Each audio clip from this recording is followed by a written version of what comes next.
that's always bound to happen. Just got that there.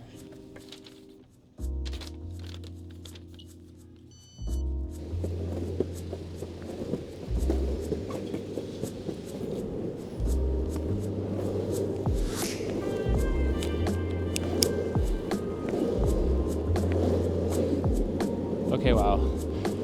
That magnetic mount system is definitely my favorite part of the Osmo Action system. Hey everyone, I'm Sergey of It's a Thing Imagery, and today I'm reviewing the Osmo Action 4. I just picked up this camera recently, obviously because it just came out.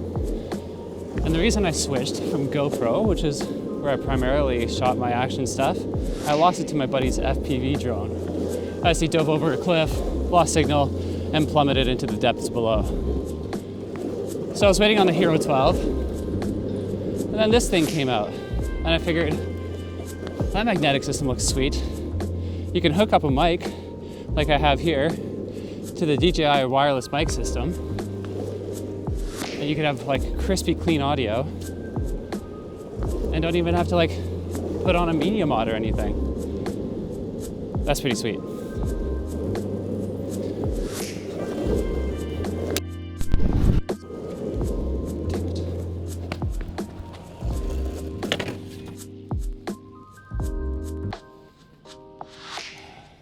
Okay, well that's already my biggest qualm with this new system, until the third-party stuff comes out, is the ND filters. They're slap on. You see I like barely touched the ground and it popped right off. And when I'm surfing, I want to be able to use this and get motion blur. But the way that they just come on, I have a feeling the water's going to get stuck behind there and fill up, and then it'll block the image. I'll have to test that in like October or whenever I'm surfing next. But that part's really annoying.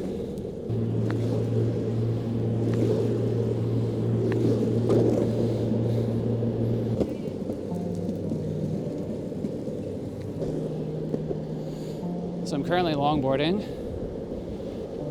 and I've got the ND8 on. My settings right now are ISO 100, 24 frames, 50th of a shutter. And one thing I really wanted to test that I haven't really seen is what the stabilization is like when you're in the middle of doing something and have a regular shutter. One thing I've seen online is that a lot of these action cams with their stabilization need sharper frames to be able to kind of electronically stabilize. So with motion blur, especially at a 50th of a second, I'm wondering if I'm getting those weird jitters, or if I'm getting the weird micro warps, or like sometimes where it looks like you get a little bit of that fuzz on the edges. Me and this guy are neck and neck right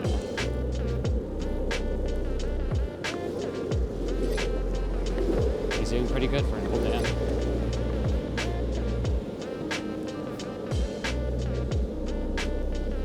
Yeah, what did you guys think? Are there any artifacts you're noticing from having it at a 50th of a shutter? Let me know in the comments. Oh, and while you're here, please like, subscribe, do all the things. I only have a measly 128 followers at this point, and I can use all the help I can get. Anyway, back to our regularly scheduled program. Okay, so it's kind of overcast. Kind of have it more exposed for the shadows rather than the highlights. So when we go out of the shade, you'll see that the sky is probably a little blown out, but the ground's okay. I'm shooting in a D-Log M, which is nice, it's log, but it's still in a Rec 709 gamut. So that's limited to about 6 or 7 stops. So though you're in a log profile, you have the perceived look of increased dynamic range, but because of the space it's in, you don't actually get a bunch of stops. One thing I'm really hoping for someday, both in this and then like future consumer drones that aren't like $4,000 is to put it into like D-gamut. D-gamut would be pretty sweet.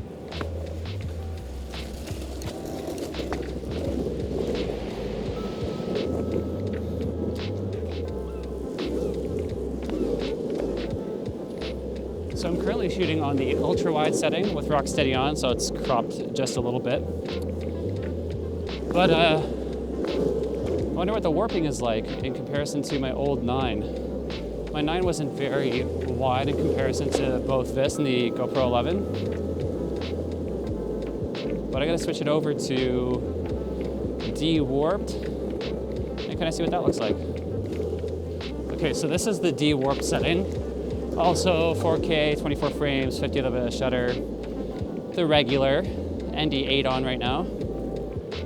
One thing that's really nice is the quick start button on the side has custom settings.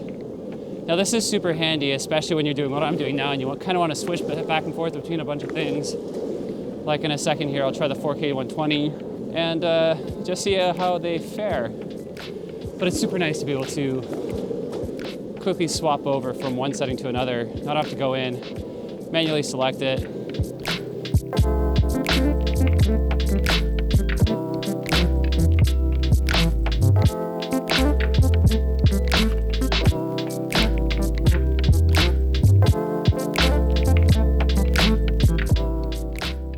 So what did you guys think of the 4K 120? So why did I get the Action 4 instead of waiting for the GoPro 12?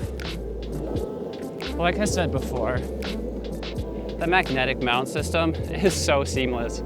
Instead of having to unscrew, re-screw, get your angle right, even though you already had it perfect, but then sometimes it loosens up and you're like, oh crap, I lost my view.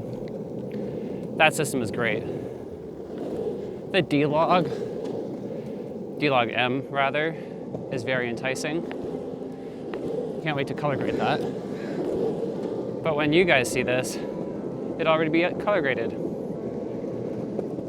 This handy dandy backpack mount right here.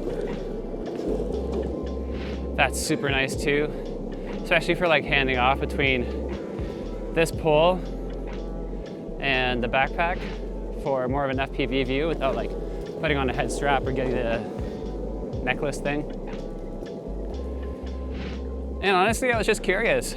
After being a GoPro person for so long, like I've had a GoPro since the 4 Plus Black, whatever they used to call it back in the day. I think it was the Black.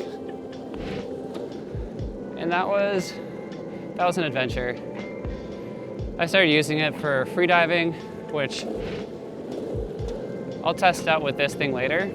Speaking of, this is waterproof down to 18 meters, which I believe is roughly 60 feet. That's pretty awesome. I don't have to do anything because, I mean, so far I've only hit like 52 feet. One thing I'm really curious about, right on the front, inside the O, is where the white balance is. They snuck in a white balance meter right into the front of the camera. Now I'm fine with setting everything myself outdoors. I mean, I shoot manual everything always.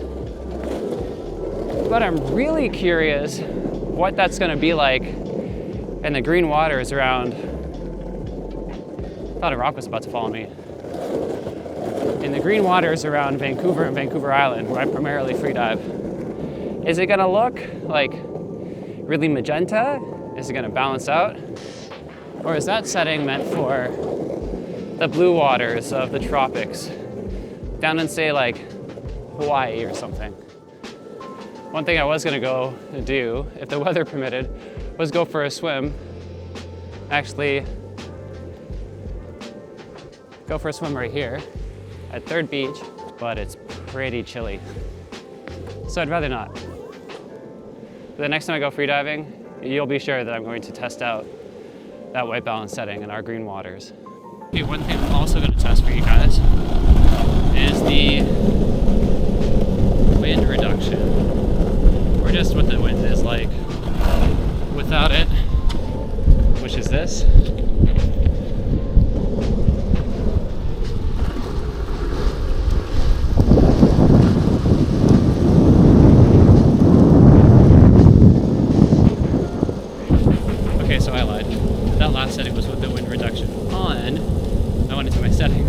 discovered that I didn't turn it off. So here it is actually off.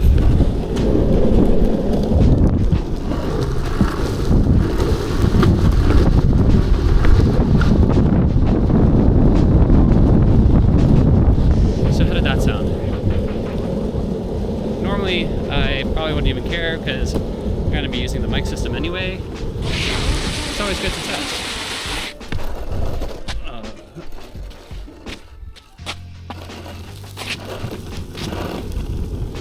Not as smooth as my last one.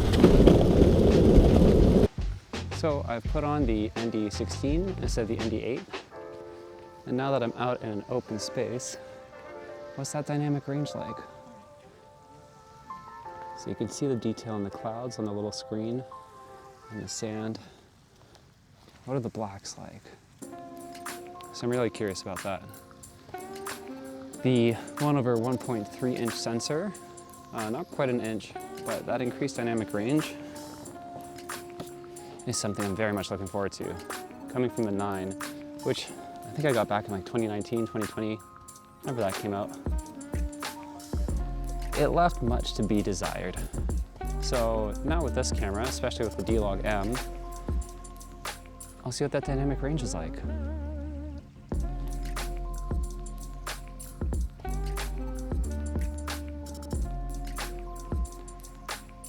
Yeah, you can definitely see into the clouds really well. The sand looks nice. From what I'm seeing on the screen, the shadows are actually pretty well retained. I'm liking the user experience of this camera. The custom settings have been really nice.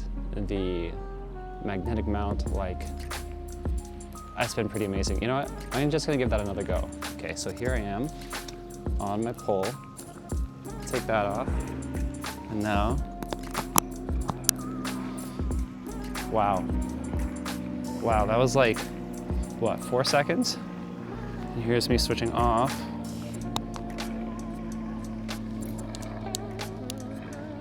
And back on. I don't know, DJI, you got that part right, that's for sure. So there's one thing about the case that you can attach to make it go vertical. To put on the mic system, there actually isn't enough clearance to get the USB-C port and simply attach the receiver, which is like kind of an oversight if you think about it, especially when the system works so well together without it. But if you wanted to film stuff for Instagram, TikTok, vertical content, and you wanted to get good audio, why wouldn't they clear a space out or something in the back corner? Or they could move the USB-C slot downwards. Actually, you know what, looking at that now, it probably wouldn't work. But they could definitely do something about that. In the meantime, I have this little USB-C female-to-male adapter coming in the mail today. I got it on Amazon. I'll put the link down below. It's simple, it's like a $10 thing, but it literally extends by maybe this much. It's a hard extender as opposed to a soft dongle or something. So there's a joke in there. So that should give enough clearance, hopefully, to be able to get the receiver into the Action 4 and still be able to shoot vertical. Once that comes in, I'll test it out, probably add something into the comments or this. Cool.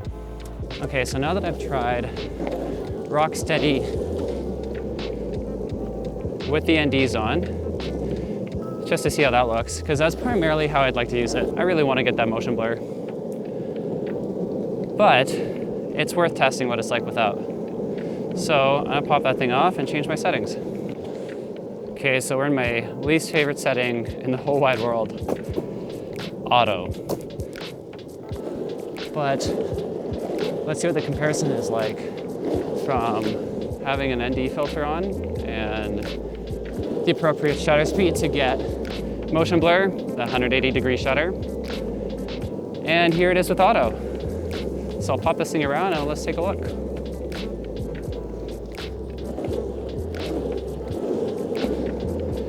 I'm expecting this to be really smooth in comparison to what I just had it.